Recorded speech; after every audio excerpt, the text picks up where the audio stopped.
जय हिंद साथियों हम लोग केमिस्ट्री पढ़ रहे थे और केमिस्ट्री का सारा जो टॉपिक था वो कंप्लीट हो चुका था। ठीक है, तो साथियों आज हम लोग जो पढ़ेंगे वो पॉलिटी पढ़ेंगे और पॉलिटी से जितना भी चैप्टर है साथियों, जितना भी सवाल है सारा का सारा कंप्लीट करेंगे बहुत ही जल्द।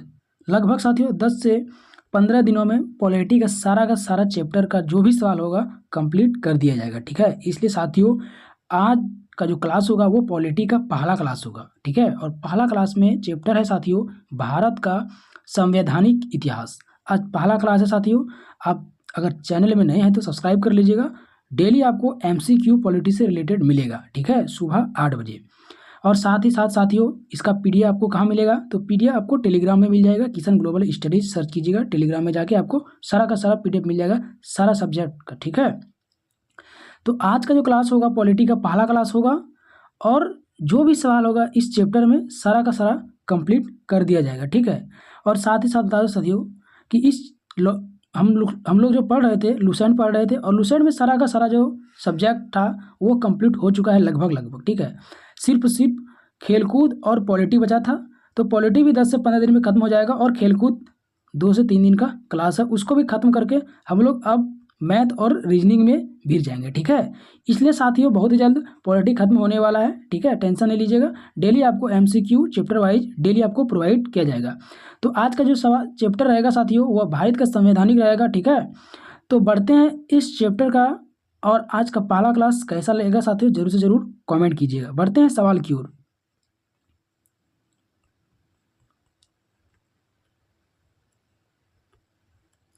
साथियों पॉलिटी का पहला सवाल है, पहला सवाल के साथ साथ साथियों पहला चैप्टर का पहला सवाल है साथियों कि VR अम्बेडकर और महात्मा गांधी के मध्य सन 1932 में हस्ताक्षर पूना समझौता में प्रावधान किया था। किसने किया था और किस चीज़ के लिए किया गया था साथियों, ध्यान से सुनिएगा। ऑप्शन ए है भारत के लिए दोनों नियम स्थित बनाए जाने का। दूसरा है साथियों मुसलमानों के लिए पृथक निर्वाचन क्षेत्र का। तीसरा है हरिजनों के लिए पृथक निर्वाचन क्षेत्र का। और चौथा है साथियों हरिजनों के लिए आरक्षण सहित युक्त निर्वाचन का क्षेत्र। तो साथियों इसका जो करेक्ट आंसर होगा मेरा D नंबर हो जाएगा कि हरिजनों के लिए आरक्षण सहित संयुक्त निर्वाचन का क्षेत्र में इसका 1932 में हस्ताक्षर पूना समझौता के प्रावधान में किया गया था। D मेरा करेक्ट आंसर हो जाएगा। ठीक है साथियों वीडियो शुरू से अंत तक देखिएगा। वीडियो अच्छा लगेगा जरूर से जरूर लाइक कीजिएगा। ठीक है, बढ़ते हैं आगे सवाल की ओर। देखिए नेक्स्ट सवाल है साथियों कि वह कौन सा अधिनियम था जिसने भारत में सत्ता ब्रिटिश ईस्ट इंडिया कंपनी से ब्रिटिश क्राउन्स में स्थानांतरित किया था। क्राउन्स में जो स्थानांतरित किया था साथियों वह किस अधिनियम में किया था। ऑप्शन ए है साथियों भारत सरकार द्वारा अधिनियम 1833। बी है साथियों भारत सरकार अधिनियम 1835, भारत सरकार अधिनियम 1947। और डी है साथियों भारत सरकार अधिनियम 1858। तो किस अधिनियम में स्थानांतरित किया गया था साथियों, तो इसका करेक्ट आंसर मेरा डी हो जाएगा। 1858 में भारत सरकार द्वारा अधिनियम जो किया गया था वो स्थानांतरित किया गया था 1858 में। मेरा डी जो है वो करेक्ट आंसर हो जाएगा। आगे नेक्स्ट सवाल की ओर बढ़ते हैं। देखिए नेक्स्ट सवाल है साथियों, सवाल है निम्नलिखित में से किस अधिनियम द्वारा भारत के गवर्नर जनरल को अध्यादेश जारी करने की शक्ति प्रदान की गई थी। शक्ति प्रदान किया गया था साथियों वह कब किया गया था, तो शक्ति साथियों भारतीय परिषद अधिनियम 1861 में यह शक्ति प्रदान किया गया था। मेरा करेक्ट आंसर होगा जो बी हो जाएगा। आगे नेक्स्ट सवाल की ओर बढ़ते हैं। नेक्स्ट है साथियों यह सिद्धांत कि स्वतंत्र भारत के लिए नए संविधान को तैयार करना मुख्यतः यद्यपि अकेले नहीं खुद स्वयं भारतीयों की जिम्मेदारी होनी चाहिए। पहली बार निम्नलिखित में से किस एक में स्वीकार कर लिया था। किसने स्वीकार कर लिया था साथियों, यह स्वीकार लिन लिथुगो का अगस्त प्रस्ताव में हुआ था। कब हुआ था, लिन लिथुगो का अगस्त प्रस्ताव में इसको स्थापित किया गया था। जो करेक्ट जो आंसर मेरा होगा वो बी हो जाएगा। आगे बढ़ते हैं नेक्स्ट सवाल की ओर।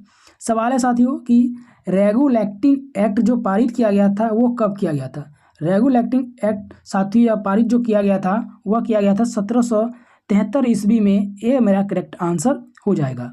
आगे नेक्स्ट सवाल है सवाल है साथियों, भारत के गवर्नर जनरल को किस एक्ट के द्वारा अपनी समिति के निर्णय को अस्वीकार करने का अधिकार मिला था?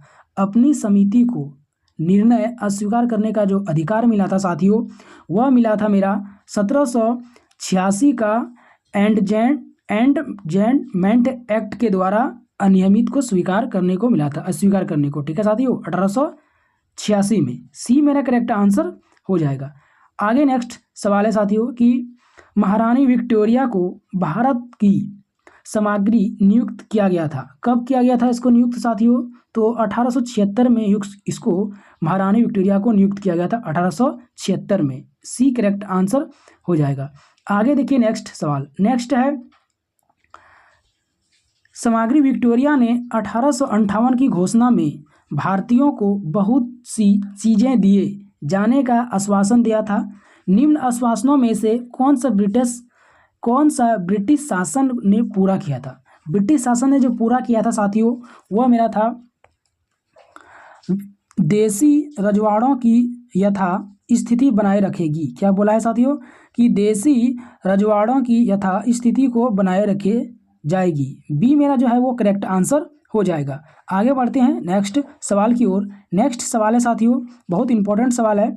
सवाल है, मिंटो मार्ले सुधार का उद्देश्य क्या था? उसका उद्देश्य था साथियों कि पृथक निर्वाचन प्रणाली। क्या उद्देश्य था? पृथक निर्वाचन प्रणाली। एक करेक्ट आंसर हो जाएगा। आगे नेक्स्ट सवाल है साथियों कि मुसलमानों के लिए अतिरिक्त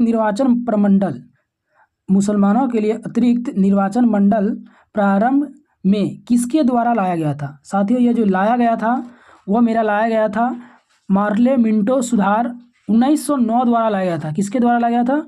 मार्ले मिंटो सुधार 1909 में लाया गया था, मुसलमानों के लिए अतिरिक्त निर्वाचन प्रमंडल 1909। बी मेरा करेक्ट आंसर हो जाएगा। आगे नेक्स्ट सवाल है, 1909 में इंडियन काउंसिल एक्ट में किस बात की व्यवस्था की गई थी? किस बात की व्यवस्था की गई थी साथियों? तो सांप्रदायिक प्रतिनिधित्व का व्यवस्था किया गया था। बी करेक्ट आंसर हो जाएगा। आगे नेक्स्ट सवाल की ओर बढ़ते हैं।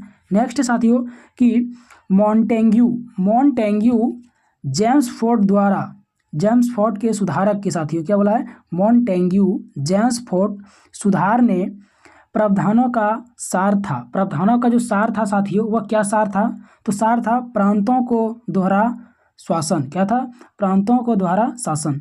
बी मेरा करेक्ट आंसर हो जाएगा। आगे बढ़ते हैं नेक्स्ट सवाल की ओर। नेक्स्ट सवाल है साथियों कि 1946 का कैबिनेट मिशन 3 मंत्रियों से संगठित किया गया था। निम्नलिखित में से कौन सा इसका सदस्य नहीं था?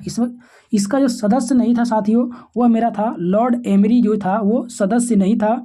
1986 का कैबिनेट मिशन 3 मंत्रियों द्वारा जो गठित किया गया था उसमें जो सदस्य नहीं था वो लॉर्ड एमरी नहीं था। डी करेक्ट आंसर हो जाएगा। आगे नेक्स्ट सवाल है, कैबिनेट मिशन योजना के विषय में कौन सा सही नहीं है? कैबिनेट मिशन का योजना था साथियों, इसमें पूछा गया सही कौन सा नहीं है जो मिशन में लागू नहीं किया गया था। साथियों इसमें करेक्ट आंसर मेरा सी हो जाएगा, पाकिस्तान की स्वीकृति लागू नहीं किया गया था। सी मेरा करेक्ट आंसर है जो सही नहीं है। ठीक है, आगे बढ़ते हैं नेक्स्ट सवाल की ओर। सवाल है, भारत का संविधान लागू होने तक स्वतंत्रता के पश्चात इसका शासन किसके अंतर्गत चलाया गया था? साथियों इसका शासन चलाया गया था 1935 के भारत सरकार अधिनियम के द्वारा चलाया गया था। सी मेरा करेक्ट आंसर हो जाएगा। आगे बढ़ते हैं नेक्स्ट सवाल की ओर। नेक्स्ट साथियों, भारतीयों को वर्ष 1947 में सार्वभौम सत्ता सौंपने की योजना निम्न में से किस नाम से जानी जाती है? साथियों वह जानी जाती है माउंटबेटन योजना के नाम से जानी जाती है। सी मेरा करेक्ट आंसर हो जाएगा। आगे बढ़ते हैं नेक्स्ट सवाल की ओर। नेक्स्ट है, कौन सुलेम नहीं है, मतलब एक दूसरे से मैच नहीं कर रहा है साथियों, यह मेरा कौन सा होगा? साथियों मेरा करेक्ट आंसर जो होगा वो डी हो जाएगा। साइमन कमीशन, भारत विभाजन, यह एक दूसरे से मैच नहीं कर रहा है। मेरा डी करेक्ट आंसर हो जाएगा। आगे नेक्स्ट सवाल है साथियों कि भारत शासन अधिनियम 1909 के अंतर्गत विधायिका का अंतिम निर्वाचन किस वर्ष में किया गया था? साथियों इसका अंतिम निर्वाचन जो किया गया था वह किया गया था 1945 में। सी मेरा करेक्ट आंसर हो जाएगा। आगे नेक्स्ट सवाल है, अखिल भारतीय महासंघ अखिल भारतीय महासंघ स्थापित करने का प्रावधान शामिल किया गया था। इसका प्रावधान शामिल किया गया था साथियों 1935 में भारत सरकार अधिनियम, ए मेरा करेक्ट आंसर हो जाएगा, 1935 में शामिल किया गया था। ठीक है, आगे देखिए नेक्स्ट सवाल। नेक्स्ट है साथियों, निम्न में से किस अधिनियम ने केंद्र में द्वैत शासन प्रणाली को स्थापित किया था? केंद्र में द्वैत शासन प्रणाली को जो स्थापित किया गया था साथियों, वह किया गया था भारत शासन अधिनियम 1935 में। मेरा करेक्ट जो आंसर होगा साथियों, ए मेरा करेक्ट हो जाएगा। आगे बढ़ते हैं नेक्स्ट सवाल की ओर। नेक्स्ट सवाल है साथियों कि संघीय प्रणाली का पहला प्रयास भारत सरकार अधिनियम द्वारा किया गया था। भारत सरकार अधिनियम द्वारा जो किया गया था साथियों, वह किया गया था 1935 में। सी करेक्ट आंसर हो जाएगा। आगे नेक्स्ट सवाल है कि इस अधिनियम की प्रमुख विशेषता प्राप्तीय स्वायत्तता नहीं थी। स्वायत्तता साथियों थी। बोला है कि किस अधिनियम की प्रमुख विशेषता प्राप्तीय स्वायत्तता थी। स्वायत्तता थी साथियों। इसका जो करेक्ट आंसर होगा मेरा वह ए हो जाएगा, 1935 में किया गया था। ए करेक्ट आंसर हो जाएगा। आगे नेक्स्ट है साथियों कि भारत में सचिव का पद किसके द्वारा निर्वाचित किया जाता है? सचिव का जो पद होता है साथियों, वह किया जाता है निर्वाचित भारत सरकार अधिनियम 1858। बी मेरा करेक्ट आंसर हो जाएगा। आगे नेक्स्ट सवाल की ओर बढ़ते हैं। नेक्स्ट साथियों, किस भारत सरकार अधिनियम के तहत पहली बार विधायिका में कुछ निर्वाचित प्रतिनिधित्व की मंजूरी की गई थी? मंजूरी जो किया गया था साथियों, वह भारत सरकार अधिनियम 1909 में किया गया था। बी मेरा करेक्ट आंसर हो जाएगा। आगे नेक्स्ट है सवाल, भारत शासन अधिनियम 1935 द्वारा स्थापित संघ में अवशिष्ट शक्तियां जो होती है साथियों, किसे दी जाती है? साथियों यह जो दिया जाता है वह दिया जाता है गवर्नर जनरल को। बी मेरा करेक्ट आंसर हो जाएगा। आगे नेक्स्ट सवाल है साथियों कि किस अधिनियम को मॉन्टेग्यू जेम्स फोर्ड सुधार के नाम से जाना जाता है? मॉन्टेग्यू जेम्स फोर्ड के सुधार के नाम से जाना जाता है साथियों, वह होगा मेरा बी नंबर, भारत शासन अधिनियम 1909। बी मेरा करेक्ट आंसर हो जाएगा।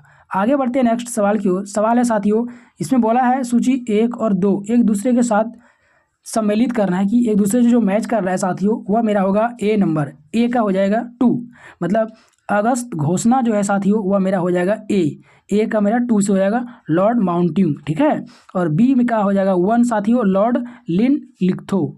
और सी का साथियों मेरा 4 हो जाएगा।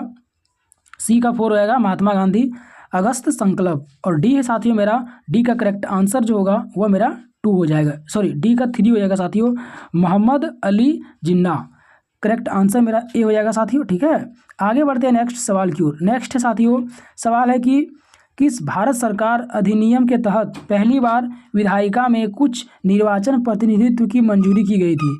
मंजूरी जो किया गया था साथियों, वह किया गया था बी मेरा करेक्ट आंसर हो जाएगा। मंजूरी एक दूसरे से मैच करना साथियों। मंजूरी जो किया गया था ए के साथ किया गया था, ए में किया गया था 3 के साथ। ए में 3 साथियों, भारत सरकार अधिनियम 1909 में जो हुआ था वह हुआ था मेरा प्रांतों में द्वैत शासन। मेरा ए का 3 से मैच हो जाएगा। ठीक है, और बी है साथियों, बी का 1 से हो जाएगा, भारत सरकार अधिनियम 1935 प्रांत स्वायत्तता। ए करेक्ट ए से मैच हो जाएगा। ठीक है, और सी जो है साथियों, सी मेरा 4 से मैच हो जाएगा, मिंटो मार्ले सुधार 1909 का जो है वो मेरा किससे है? 4 से है। और 5 मतलब डी का जो है साथियों, भारत परिषद अधिनियम 1861, या डी जो है करेक्ट मैच होगा मेरा 2 से। सती प्रथा का अंत 2 से मैच होगा। ठीक है, और ई का जो मैच होगा साथियों, भारत सरकार अधिनियम 1858, वह ब्रिटिश शासन शक्ति में आया था। बी ई मेरा 5 से हो जाएगा। ठीक है, तो साथियों इसमें जो टोटल सवाल था, टोटल 29 सवाल था जो कंप्लीट हो गया आज का पहला चैप्टर पॉलिटी का। ठीक है साथियों, भारत का संवैधानिक इतिहास किस तरह लगा साथियों? अगर आपने पूरा चैप्टर पूरा क्लास देखा, कैसा लगा जरूर से कमेंट कीजिएगा। ठीक है, डेली आपको MCQ 8 बजे PM में सुबह मिलेगा। ठीक है साथियों, तो कल भी मिलेंगे नेक्स्ट चैप्टर में। तब तक के लिए जय हिंद, जय भारत।